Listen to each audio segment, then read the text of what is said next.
안녕하세요. 저는 다 큰 아들을 하나 잃고 죽었다가 되살아난 63살 아줌마입니다. 제가 말을 극단적으로 표현했다고 생각할지 모르겠어요. 하지만 죽었다 살아났다는 그 말이 제 상황에 꼭 알맞습니다. 제가 생각해도 그때 저는 그냥 죽은 채로 눈만 뜨고 있는 시체나 다름없었어요. 자식을 잃었다는 것만으로도 삶을 포기하기에 충분한 이유가 되기도 하잖아요. 저한테는 정말 자식이 재산이고 전부고 목숨이었는데 사랑하는 우리 아들을 잃었다는 건 호흡이 멎기 직전과 비슷한 고통이었어요. 어린 아들을 잃는 것도 당연히 괴롭고 죽을 것 같겠지만 다 키워놓은 아들이 실종되는 건 보기 드문 일이기도 하고 쌓아온 추억도 그만큼 많아서 정말 미치고 팔짝 뛸 노릇이더군요. 아직도 그날만 생각하면 심장이 벌렁거리고 눈물이 왈칵 나옵니다. 지금 이렇게 글을 쓰게 된 건 그날이 괴로울 만큼 여전히 힘들지만 저의 인생 전환기이기도 하기에 노력해서 추억으로 남겨보고자 찾게 되었어요. 그래도 다른 사람에게 제 이야기를 들려주고 소통한다면 제 인생의 터닝 포인트가 영원히 살아있을 것 같은 느낌이거든요. 사람은 정말 죽기 직전까지 눈을 감았다가 살아나면 그때부턴 일어설 일만 생긴다던데 제게 딱 그런 일들이 생겨버린 거예요. 그래서 제 인생 그래프가 얼마나 바닥을 쳤었고 얼마나 치솟고 있는지 한번 들어보시겠습니까? 제게는 아들 3명이 있습니다. 제가 남편을 만나 결혼을 하게 된 계기는 솔직히 속도 위반이었어요. 당시 남편을 미친 듯이 사랑해서 결혼을 했다기보단 제 나이 때는 이웃에 괜찮은 총각이 있으면 어른들이 알아서 자리를 만들어줬고 어른들 강요에 의해 대개 인연이 이루어졌던 시절이었습니다. 얼굴도 모르고 결혼하는 사람도 덜어 있었어요. 아마 남편도 저를 막 사랑하진 않았을 거라고 생각합니다. 그저 혈기왕성한 나이에 어여쁜 아가씨를 앞에 두고 있다 보니 호기심이 생겨 저를 만났을 거예요. 그렇게 만들어진 첫째는 저와 남편이 결혼을 해야 된다는 무의식적인 의미를 만들어 주었습니다. 결국 저와 남편을 묶어준 열쇠고리는 첫째 아들이었던 거죠.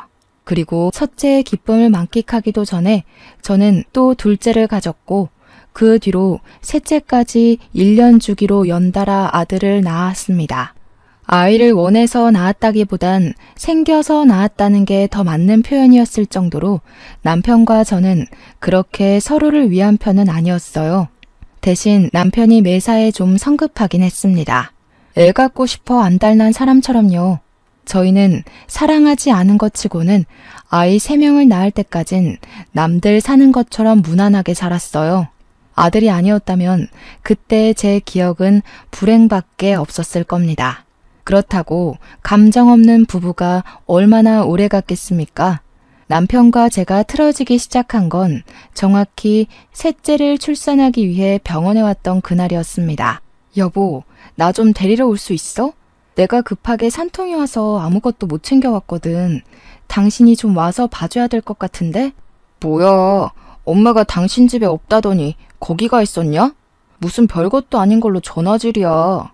애 한두 번 낳는 것도 아닌데 웬만하면 알아서 올 수 있잖아. 데리러 오라는 게 아니라 내가 가방을 못 챙겨와서 돈을 안 들고 왔다고. 지금 계산해야 되는데 좀 와줘. 아, 나 안 돼. 오늘 부장님 골프 내기 지셔서 우신단 말이야. 바쁘니까 엄마더러 오라고 해. 부장님 부르네. 들어가 봐야겠다. 남편은 아이가 한 명씩 태어날 때마다 책임감을 쌓는 게 아니라 귀찮음을 깔았습니다. 이렇게 출산을 한 적은 처음이라 남편의 이런 반응도 처음 당했어요.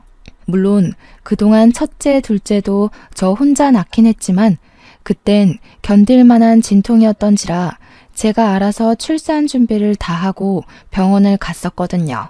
집에서도 남편이 저를 개무시하긴 해도 아이들에 대해선 그렇게 막 냉철하기만 한 아빠는 아니어서 더 당황할 수밖에 없었어요. 남편의 전화가 무작정 끊겨버리자 병원 직원들 눈치가 보였습니다. 병원 전화기를 빌렸던 거라 2번이나 실례를 할 수도 없어서 난감했어요. 그런데 그때 대기석에 계속 앉아있던 아저씨 한 분이 제게 다가오더라고요. 부인 출산 때문에 온 것 같았습니다. 전화하는 내내 그분에게서 시선이 오는 것 같긴 했으나 제가 쪽팔려서 애써 외면했거든요. 그러나 직원들까지 제 사정을 눈치챘을 정도로 저랑 남편의 대화가 안 좋았기에 아저씨 또한 제 입장이 난처해졌다는 걸 알았나 봅니다. 그건 그렇다 쳐도 갑자기 비용을 손수 내주더라고요. 심지어 저는 하루만 쉬다 가면 되는데 일주일 입원 비용을 끊어주셨습니다. 모르는 사람의 호의인데다가 조건 없이 도움을 받은 게 너무 미안해서 그러지 말라고 말렸는데요. 그 아저씨가 자기도 여동생이 출산 중에 있다고 저더러 여동생이랑 비슷한 또래인 것 같아서 못 지나치겠다고 하더라고요. 제가 사정이 여의치 않았던지라 할 수 없이 그 호의를 받았고 대신 그분께 이 은혜를 꼭 보답할 테니 명함 있으면 한 장만 달라고 했습니다. 그렇게 받은 명함에는 별다른 내용은 없고 아저씨 이름이랑 전화번호가 적혀 있었어요. 김명철, 그분 성품처럼 참 멋있는 이름이라 생각했습니다. 덕분에 저는 일주일간 푹 쉬다가 셋째 아이를 데리고 집에 돌아갈 수 있었어요. 그동안 첫째랑 둘째는 시댁에서 봐주고 있었고 저는 예쁜 셋째를 안고서 시댁 문을 열고 들어갔죠. 당연히 첫째랑 둘째도 시댁에서 크게 환대를 받은 건 아니었기에 셋째의 환대 또한 기대도 안 했습니다. 그러나 집에 들어가자마자 귀싸대기를 맞게 될 줄은 몰랐어요. 순식간에 일어난 일이라서 머리통이 얼얼해 고통도 뒤늦게 찾아오더라고요. 그 와중에도 저는 셋째가 다칠까봐 꼭 안고서 자빠졌습니다. 도대체 며칠째 연락을 안 해. 집안일이랑 애들도 내팽개쳐놓고 잘도 먹고 쉬었나 보다. 우리 엄마가 네 종이냐? 네 새끼 봐주는 유모냐고. 아이고 됐다 얘. 그냥 내버려 둬라. 어차피 조만간 쫓아낼 거 뭐하러 힘 빼. 괜히 몸 안 좋은데 짐 싸는 거나 좀 도와줘. 시모가 둘째를 안고 첫째에게 밥을 먹이면서 하는 소리에 저는 놀라서 움츠리고 있던 얼굴을 들었습니다. 그러자 한 대 더 날라온 손 때문에 저는 완전 신발장에 나뒹굴어 버렸어요. 거센 반동에 셋째가 울기 시작했지만 저는 일단 시모한테 그게 무슨 소리냐고 뭘 쫓아낸다는 거냐고 소리를 쳤습니다. 이 집에서 가장 쓸모없는 게 뭐겠니? 손자 3명이면 너한테 볼 일은 다 봤다. 우리 아들은 마침 괜찮은 집안 여자가 생겨서 거기랑 맺어주려고 하니까 너는 그만 네 갈 길 가봐라. 알고 보니 저와 남편은 어른들이 이어준 사이가 아니었어요. 저는 그냥 남편한테 던져진 놀이개였던 겁니다. 결혼하기 전부터 남편의 짝으로 시모가 점지한 여자가 있었는데 그 여자가 태생적으로 불임이라는 거예요.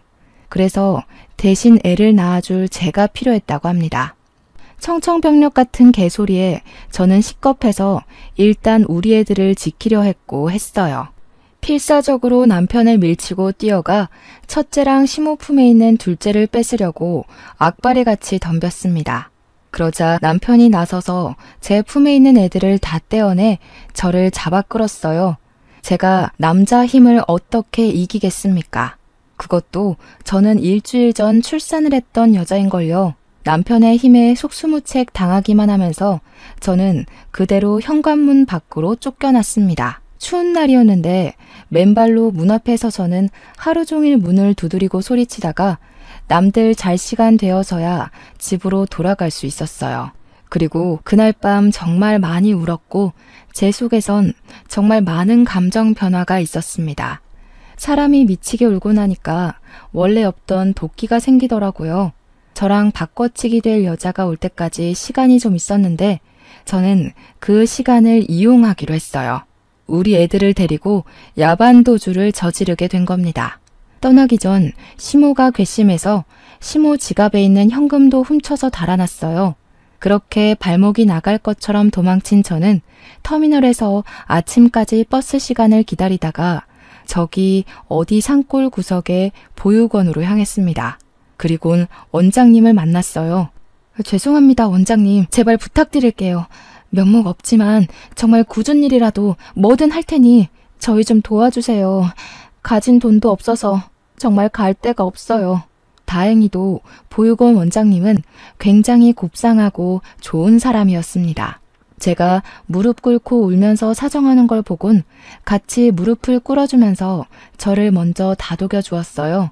정말 많이 힘들었겠어요. 원장님한테서 처음 들은 말은 그거였어요. 단순한 그 말이 저의 불안했던 마음을 전부 녹여주었습니다.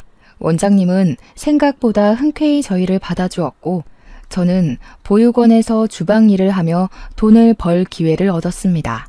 우리 애들도 같이 보육원 애들과 함께 어울려 키울 수 있게 되었어요. 셋째를 낳을 때도 제게 은인이 한 분 계셨는데 또 극한의 상황에서 제게 은인이 나타나니 아직 신은 존재할지 모른다는 생각이 들었습니다.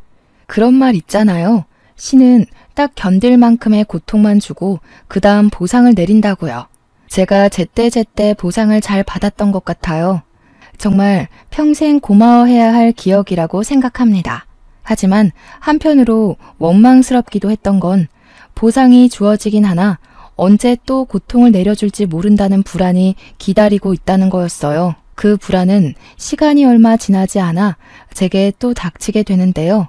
어느덧 애들이 쑥쑥 커서 첫째가 벌써 고등학교 입학을 해야 할 때가 왔어요. 그런데 여기 보육원이 고등학교 입학할 때가 되면 타지로 가야 된다고 하더라고요. 주위에 중학교는 분교처럼 있어도 고등학교는 자체가 없기 때문이었습니다. 할 수 없이 아이 학력을 위해서 저는 애를 타지로 보낼 수밖에 없었어요.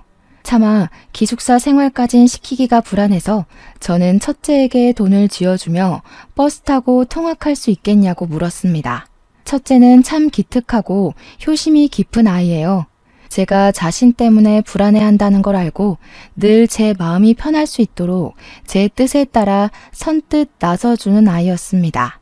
그러니 버스 타고 50분이나 걸리는 그 무리한 통학도 제 마음 생각해서 흔쾌히 수락해 주었죠. 아무래도 매일 눈앞에 보이던 아들이 하나 없으니까 걱정이 엄청 되더라고요. 멀찍이 학교를 다니는 첫째가 아들 셋 중에서 유일하게 먼저 울타리 밖을 나간 자식이니 당연히 그럴 수밖에 없지 않겠습니까? 그래서 아들 등하원 시간을 체크해 항상 마중하고 배웅을 했습니다. 점점 아들의 고등학교 생활이 익숙해지고 첫째의 성실하고 착실한 태도가 지속되니 제 마음에 점점 안정이 찾아왔어요. 저는 그제야 마음을 놓고 아들과 웃으면서 인사할 수 있었죠. 하지만 그 안심도 잠깐이었죠. 제가 큰 불안이 다시 찾아왔다고 말씀드린 거 기억하시나요? 그 불안이 바로 우리 첫째 아이에게서 비롯됐죠. 제가 결국 첫째를 잃게 되는 날을 맞게 된 거예요. 어느 날이었어요. 매일 똑같은 시간에 도착을 했던 애인데 이상하게도 그날따라 첫째가 늦는 겁니다. 그땐 휴대폰도 없었던 때라 아들에게 연락할 방도가 없었어요. 그저 자정이 넘도록 집을 안 오는 첫째 때문에 저는 보육원 밖에서 전전긍긍하였고 뒤늦게 학교로 전화를 해봤지만 너무 시간이 늦은지라 받는 사람이 없었습니다. 제가 할 수 있는 일은 그저 보육원 마당에서 가슴을 떨며 첫째를 기다리는 것밖엔 없었어요. 하지만 제 간절한 바람과 다르게 새벽이 다 지나 동이 틀 때까지도 첫째는 나타나지 않습니다. 결국 다리에 힘이 풀린 저는 주저앉고 오열했죠. 저 때문에 그 당시 보육원 분위기가 무섭게 가라앉았었습니다. 아이들도 보고 있는데 제가 정신 못 차리고 무너져서 울고만 있자 아이들도 저를 많이 걱정하더라고요. 당연히 우리 둘째, 셋째도 저를 보고 있었겠죠. 나중에는 애들도 제게 슬금슬금 다가와서는 큰형 잃어버렸냐고 울먹이면서 말을 하는데 저는 그저 어떡하면 좋겠냐고 우는 것 말고는 애들한테 안심을 주진 못했습니다. 원장님이 우리 첫째를 실종신고해주고 나서 그 뒤로 위로를 해줬지만 이미 아들을 잃고 미쳐버린 제겐 그 어떤 따뜻한 말도 들리지 않았습니다. 그때부터 저는 일도 못했고 사춘기 시절이라 중요한 시기를 보내고 있는 둘째, 셋째도 못 돌봐줬어요. 그저 방에 누워 시름시름 앓기만 했습니다. 그 사이 시간은 계속 흘러갔지만 제 시간은 첫째를 잃었던 그때로 멈춰만 있었어요. 그래서 죽도 밥도 안 되게 무너져만 있었냐? 그건 또 아닙니다. 제게 시련을 이길 만한 계기가 또다시 찾아와요. 제가 다시 기운 차릴 수밖에 없었던 건 바로 원장님의 제안 때문이었습니다. 내가 한 선생을 얼마나 믿는지 알지? 아직도 한 선생이 내게 찾아준 걸 너무 고맙게 생각하고 있어. 나 여기 보육원 30대 때부터 시작해서 정말 아끼며 키워온 거야. 그래서 물려줄 때도 내가 아끼는 사람한테 주고 싶다고 생각하고 있었거든. 나한테는 한 선생이 그런 사람이야. 그러니 이걸 한 선생이 이어서 받아줬으면 좋겠는데, 저는 그동안 원장님 권유로 사회복지 1급 자격증, 아동 관련 자격증 등등을 공부해서 자격증을 소지하고 있었고, 원장님 말대로 혹시 어디 가서라도 경제 생활에 문제 없도록 앞날을 대비해 놨었습니다. 그게 원장님의 조언이었고, 뭘 잘 모르는 제게 알려주신 살아가는 방법들이었어요. 그런데 알고 보니 그게 그런 뜻이 아니었더라고요. 원장님이 제게 자기 자리를 내주려고 그동안 저를 준비시켰던 거였어요. 그리고 저는 그 제안을 받은 날 원장님에게 시간이 얼마 없다는 것까지 듣게 되었습니다. 원장님한테 차를 대접받으면서 들은 건데, 원장님은 나이 때문에 병이 찾아와 암에 걸리셨다고 했어요. 이미 손쓸 수 없는 말기여서 항암 치료는 포기했고 다음 주에 호스피스 병원에 입원을 한다고 합니다. 그 소리를 듣고 제 가슴이 또 얼마나 사무치게 아프던지, 하나를 얻으려면 하나를 잃어야 하고 하나를 잃게 되면 또 하나를 얻게 된다는 게 삶의 이치라는 거 잘 알고 있었어요. 하지만 그 과정이 너무 고통스러웠습니다. 그렇게 원장님은 끝까지 이악 물고 힘내서 보육원 아이들과 작별 시간을 보냈고 제게 인수인계를 해주다가 병원으로 가셨어요. 다행히 호스피스라서 병원이 같은 산골 지역에는 있더라고요. 저는 그렇게 원장님 가시는 날까지 보육원과 병원을 오가면서 곁을 지켜드렸습니다. 마지막 날에는 원장님 손에 보육원 아이들 사진도 쥐어주었어요. 그리고 원장님이 눈을 감은 날, 저는 경찰한테서 아무래도 첫째가 죽은 것 같다는 소식까지 접하게 됐습니다.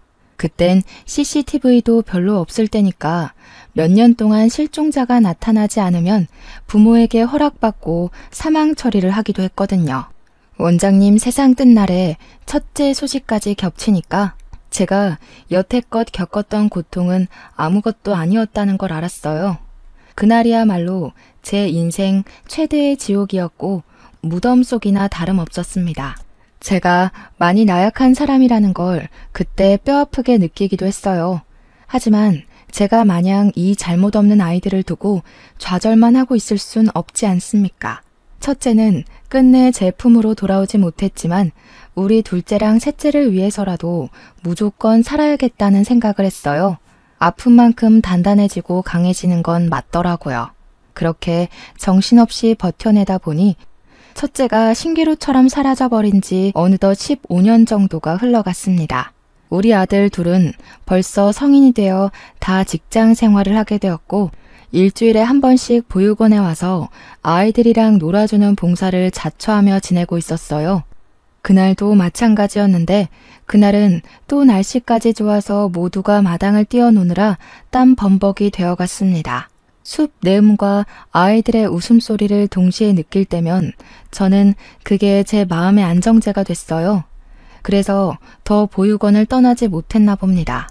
땀을 흘린 아이들에게 시원한 비빔면을 해주는 게 좋을 것 같아서 주방 선생님과 아동 지도 선생님들께 따로 부탁을 했습니다. 그때였어요. 원장실로 의문의 번호로 전화가 왔는데 받아보니까 우리 보육원에 후원을 했었다는 후원자분의 연락이더군요. 후원자가 오랜만에 다시 보육원을 찾은 이유는 자기가 곧 퇴직을 앞두고 있는데 퇴직하면 재산의 절반을 보육원에 후원하고 싶다고 연락하신 거더라고요. 돌아가신 원장님과 인연이 참 깊은 분인 듯 했습니다. 그래도 저희가 굉장한 재산을 후원받는 건데 마냥 전화상으로만 받고 지나가기 좀 그렇지 않겠습니까? 원장님도 후원자분들에게 늘 상냥하고 최선을 다하시는 분이셨거든요. 내 돈을 그냥 주는 건 절대 쉬운 마음이 아니라고. 원장님은 항상 후원자분들의 시간과 마음을 그 가치만큼 높여서 존중해 주었습니다. 그래서 저도 후원자분께 너무 감사한다고 시간 나면 들러달라고 꼭 부탁했죠. 그렇잖아도 보육원 사정이 여의치가 않아서 부식된 인테리어들을 겨우겨우 고쳐가며 관리했는데 후원자 덕분에 싹 리모델링을 할 수 있겠더라고요. 너무 감사했고 덕분에 한숨 돌릴 수 있었습니다. 바쁘신 분일 수도 있는데 이대로 오기만을 기다리는 것보단 작은 보답이라도 해주는 게 좋을 것 같아서 저는 후원자 파일을 찾아봤어요. 과거에 후원했던 분이니 분명 이력이 남아있을 거라고 생각했거든요. 전화번호랑 이름은 쉽게 찾을 수 있었어요. 자음순으로 정리되어 있었거든요. 그 후원자분이 김씨성이라서 거의 명단 위쪽에 있었습니다.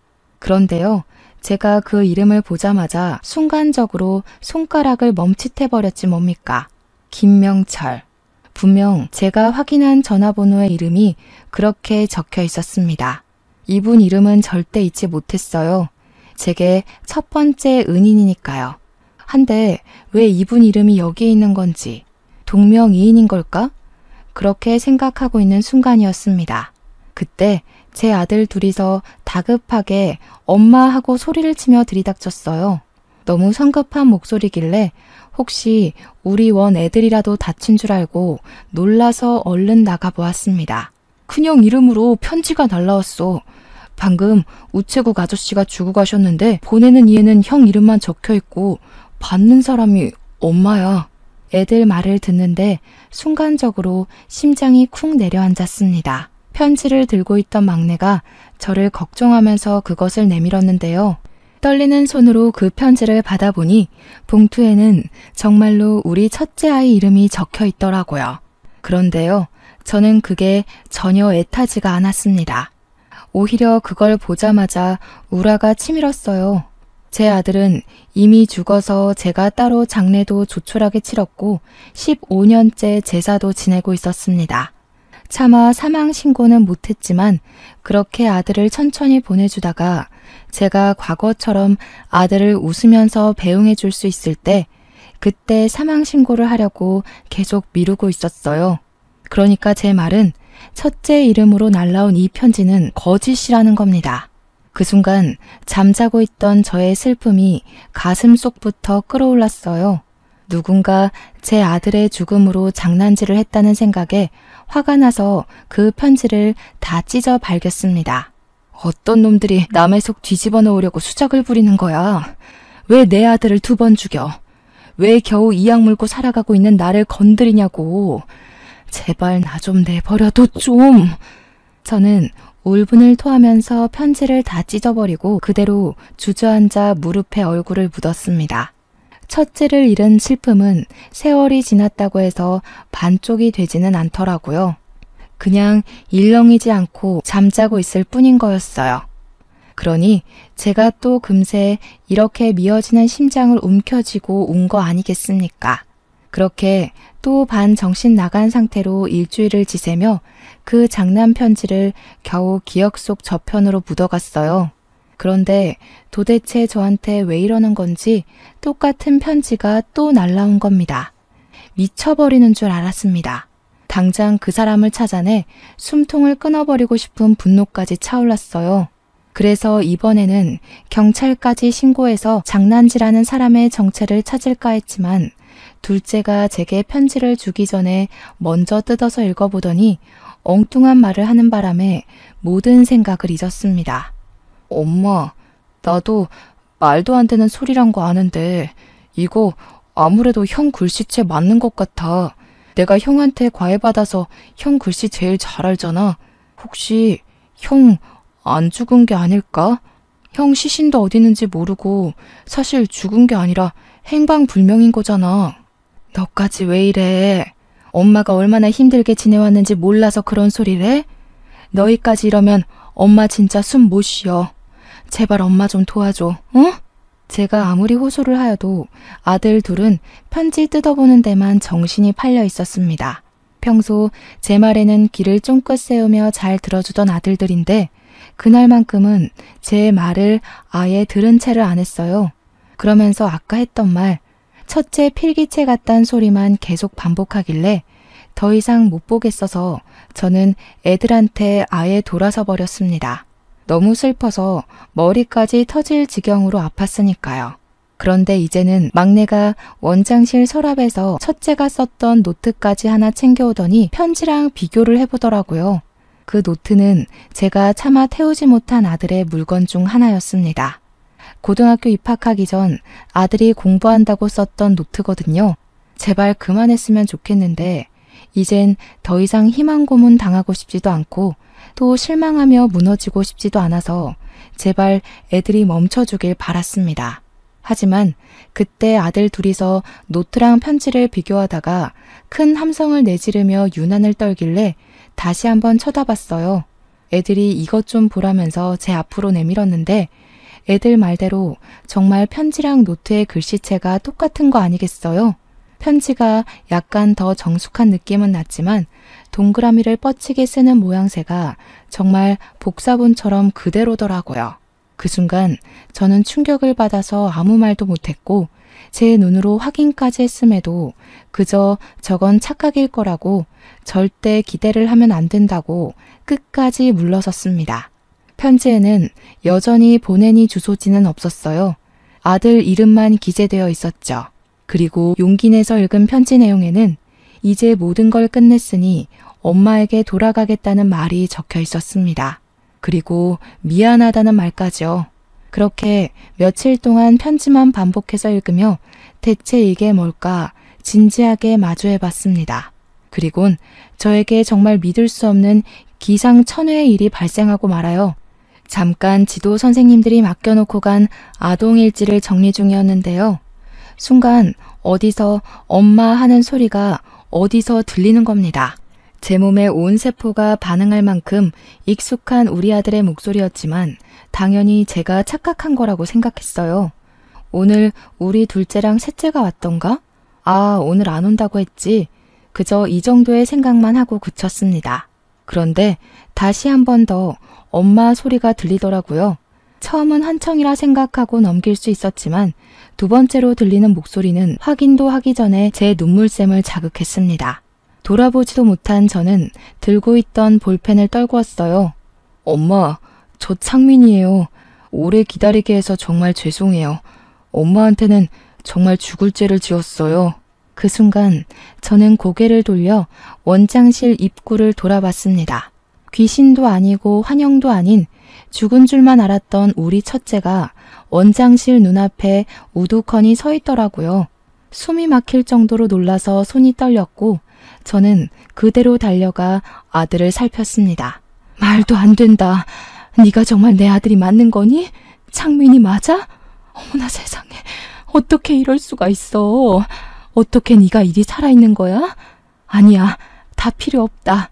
정말 내 아들 맞네. 맞아. 내 아들이 살아있었구나. 죽지 않고 살아있었어. 저는 첫째를 붙잡고 같은 말을 반복하면서 계속 첫째 팔을 붙잡았습니다. 놀랍게도 정숙한 어른이 되어버린 그 총각은 제 아들이 맞더라고요. 몸이랑 키만 컸지 제 아들이 맞았어요. 이 꿈 같은 게 사실이라는 걸 실감하자마자 저는 첫째를 부둥켜 안고 한참 동안 울었습니다. 그리고 진정하고 난 뒤에야 그동안 어떻게 된 건지 첫째의 사정을 들을 수 있었는데요. 충격적이게도 첫째는 잠적을 한 그날 제 전 남편을 만났다고 했어요. 제 아들 입에서 그 인간 얘기가 나오자 바로 심장이 벌렁벌렁 거리더라고요. 그래서 제 아들이 어떻게 전 남편을 알아봤냐면요. 아들이 버스를 타려고 기다리고 있다가 그 옆으로 줄지어 서 있는 택시에서 기사들이 내려가지고 수다를 떨고 있었대요. 그중 유독 얘기를 크게 떵떵거리며 말하는 아저씨가 하나 있었는데 그 아저씨 입에서 자기 이름뿐만 아니라 둘째, 셋째 이름까지 들었다는 겁니다. 그래서 첫째는 그 아저씨가 자기 아빠라는 걸 눈치챘다고 했어요. 뜻밖인 곳에서 아빠를 만나게 된 것만으로 당황스러웠는데 그 아저씨가 함부로 얘기를 짓거리는 내용 때문에 화가 나서 생전 처음 누군가를 죽이고 싶다는 생각을 했을 정도로 분노가 차올랐답니다. 그러니까 그 내용이 전부 제 이야기였대요. 전 남편이 저를 완전 놀이개 장난감식으로 동네방네 떠들면서 저를 버렸다고 자랑처럼 짓거리길래 아들이 자처해서 전 남편에게 다가갔다고 했어요. 당황하는 전 남편에게 아들은 자신의 신분을 밝혔고 못 믿겠으면 친자 검사하겠다고 해서 같이 유전자 검사까지 받으러 갔다는 거 아니겠습니까? 그리고는 그 집에 스스로 기어들어가는 바람에 보육원으로 돌아오지 못했던 거라고 했습니다. 도대체 왜 그랬어? 네 잘못이 아닌데 왜 네가 엄마를 대신해서 그 썩을 놈 집에 기어들어가? 엄마는 그게 더 가슴 아픈 건 몰라? 그러다 너까지 그놈 때문에 잘못되면 엄마 그땐 진짜 어떻게 살라고? 미안해 엄마. 나도 정신 차리고 보니까 내가 친자 검사를 하고 있더라. 너무 화가 나서 견딜 수가 없었어. 엄마가 우리 지켜내면서 사느라 얼마나 고생했는지 아는데 그 새끼는 엄마 욕하면서 엄마더러 어디 가서 굶어 죽었을 거라고 깔깔대잖아. 첫째는 제 과거를 자세히 알게 된 것도 참을 수 없었고 상상 이상으로 쓰레기인 친부 인격에 화가 치밀어서 복수하고 싶었다고 했습니다. 자기 본능대로 움직였더니 그 집에 제 발로 들어가는 상황까지 갔다고 해요. 그렇게 해서라도 친부를 망가뜨리고 싶었답니다. 거기에 신경 쓰면서 시간을 보냈다 보니 세월을 인지하지 못한 채 15년이 지나버렸다고 했어요. 그러면서 제 생각이 나긴 했다고 하는데도 저한테 연락을 못했던 건 괜히 제가 걱정할 걸 아니까 또 자기를 어떻게든 구하러 찾아올 걸 아니까 그냥 보고 싶은 거 참으면서 안 했대요. 대체 네가 무슨 힘이 있다고 그런 충동적인 짓을 저질렀어. 젊은 나이에 큰일이라도 나면 어쩌려고. 네 동생들도 네가 죽은 줄로만 알고 얼마나 방황했는데. 당연히 혼자 한 거 아니야. 엄마 말대로 내가 어렸는데 어떻게 그 악질 어른들을 해치웠겠어. 능력도 없고 돈도 없는 학생일 뿐이었는데. 그래서 고맙게도 내가 잘해낼 수 있도록 도와준 분이 계셔. 도와준 분? 제가 이해를 못하고 있었는데 아들이 뒤를 돌아보면서 멀찍이 있는 누군가를 부르더라고요. 선생님 하고 부르길래 아들 뒤편을 내다보니까 보육원 내부를 구경하면서 다가오는 남자가 하나 있었습니다. 근데 진짜 놀랍게도 그가 누군지는 물을 필요도 없는 사람이었어요. 저는 그 사람을 단번에 알아볼 수 있었습니다. 그 사람은 바로 우리 셋째를 낳은 날 산부인과 비용을 친히 지불해준 아저씨였거든요. 너무 놀라서 그 사람을 멀뚱히 바라보고 있는데 중후한 매력의 남자가 중후한 목소리를 내며 제게 악수를 건넸습니다. 그러면서 말했어요. 후원자 김명철입니다. 저희 어디서 본 적 있죠? 사정은 창민이한테 다 전해 들었어요. 아이 공부 방해하면서 딴짓 시킨 건 아니니까 너무 염려 마세요. 우리 창민이 서울대 들어갔습니다. 어디서 익숙한 듯 했던 전화번호, 동명이인인 줄 알았던 이름과 전화선상으로 익숙했던 그 목소리. 역시나 제 과거의 은인이 맞았습니다. 저는 그 순간 입을 틀어막으며 숨을 멎었어요. 그리고 궁금한 게 너무 많았죠. 우선은 이 후원자분이 어떻게 우리 아들이랑 아는 사이인지가 가장 궁금했어요. 대체 어떤 사정이 겹치면 이렇게 우리 아들과 제 은인이 같이 저를 찾아올 수 있는 걸까요? 내 고등학교 담임 선생님이셔. 엄마랑 아는 사이인 줄은 몰랐는데 진짜 기가 막힌 인연이다. 그럼 셋째 이름이 설마 우리 담임 선생님 이름 따서 지은 거야? 쑥스럽게도 제 셋째 아들 이름이 명철입니다. 저를 살린 건 우리 애를 살린 거나 마찬가지라고 생각해서 당시 가장 어려웠던 순간 제게 빛이 되어준 은인의 이름과 똑같이 지었어요. 첫째가 그 사실을 발설하자 은인도 하하 웃으면서 그랬었냐고 그 정도로 감명 깊게 받아들여줘서 고맙다고 했습니다. 어쨌든 첫째의 말은 전 남편을 따라 이적했던 고등학교에서 은인을 담임으로 만났다고 했어요. 몰랐는데 우리 아들은 전 남편 강요 때문에 이름을 바꾸며 생활했더라고요. 그래서 경찰 측에서도 못 찾았던 것 같습니다. 은인이 우리 첫째의 고3 담임을 맡으면서 둘의 인연은 시작되었다고 했는데요.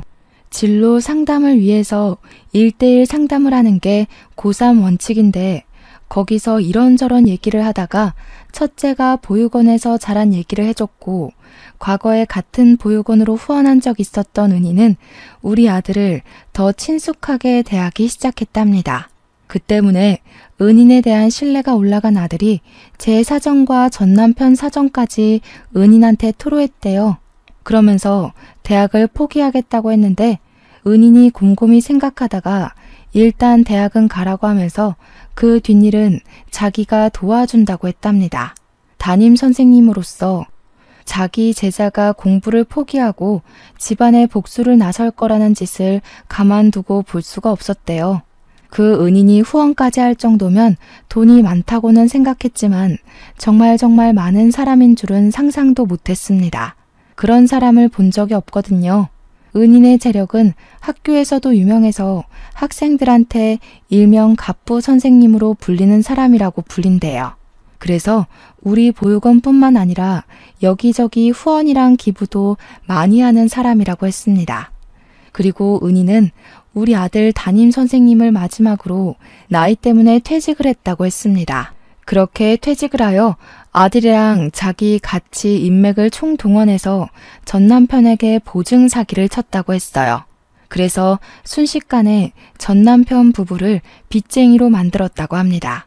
갚을 능력 없는 전 남편과 상간녀는 어쩔 수 없이 살기 위해 사채를 쓸 수밖에 없었고 살려고 발버둥 칠수록 더 빚더미에 빠져나올 수 없게 만들었다고 했어요.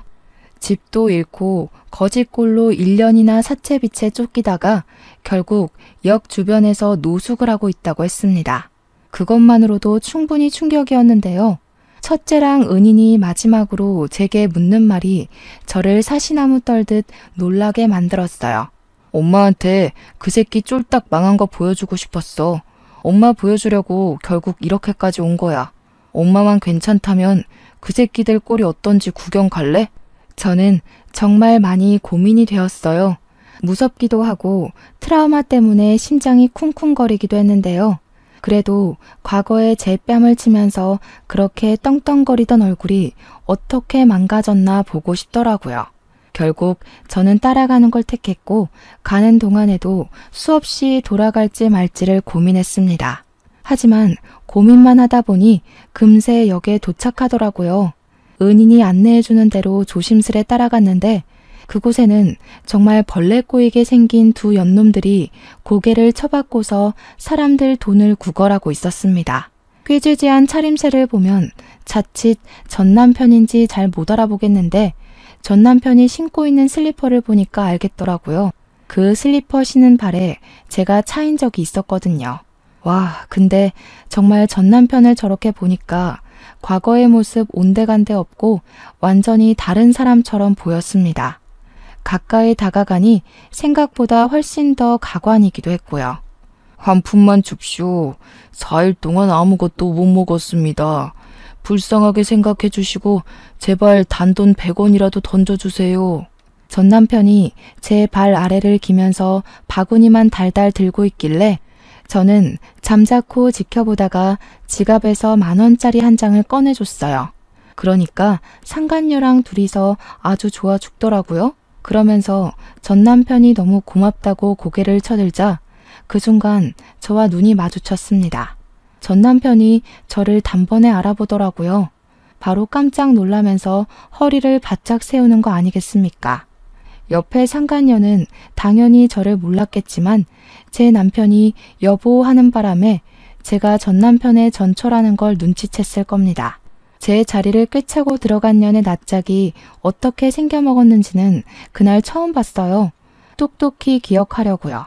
저 상간녀 덕분에 제가 그 시궁창에서 벗어날 수 있었던 거니까요. 고작 이따위로 살 거면서 나한테 그렇게 큰 소리 쳤던 거야? 밥 몇 개 안 차려줬다고 나를 그렇게 갈구던 패기는 다 어디 갔대? 커봐라. 형편없는 부모 밑에서 큰 새끼들이 다 이 모양 이 꼴이 되는 거야. 당신은 옛날보다 지금 이 더러운 꼬락서니가 딱 잘 어울리네. 자리 잘 잡았다. 꼬락서니하고는. 내가 네 욕을 하루 종일 해도 부족해. 아휴, 도대체 어떻게 된 거야? 당신 목돈 없는 빈털터리 사람이었잖아. 내가 생활비도 준 적이 없는데 대체 왜 멀쩡해? 진작에 굶어 죽었을 줄 알았는데. 설마 너 우리 집 돈 훔쳤냐? 어쩐지 찝찝하다 했어. 내가 너한테 받을 게 있는 것 같은데. 그래, 뭐 눈에는 뭐만 보인다고. 돈 없으면 사채 끌어다 쓰는 것밖에 못하는 너랑은 내가 좀 다르거든. 나한테 받을 게 있는 건 기억하고 있나 봐? 나는 잠깐 잊고 있었는데. 고맙게도 너 때문에 갚을 게 생각났네. 저는 과거에 전 남편에게 귀싸대기 맞았던 기억을 떠올려 첫째가 들고 있던 걸 받아 쓰레기 봉투로 전 남편 귀싸대기를 날려버렸습니다.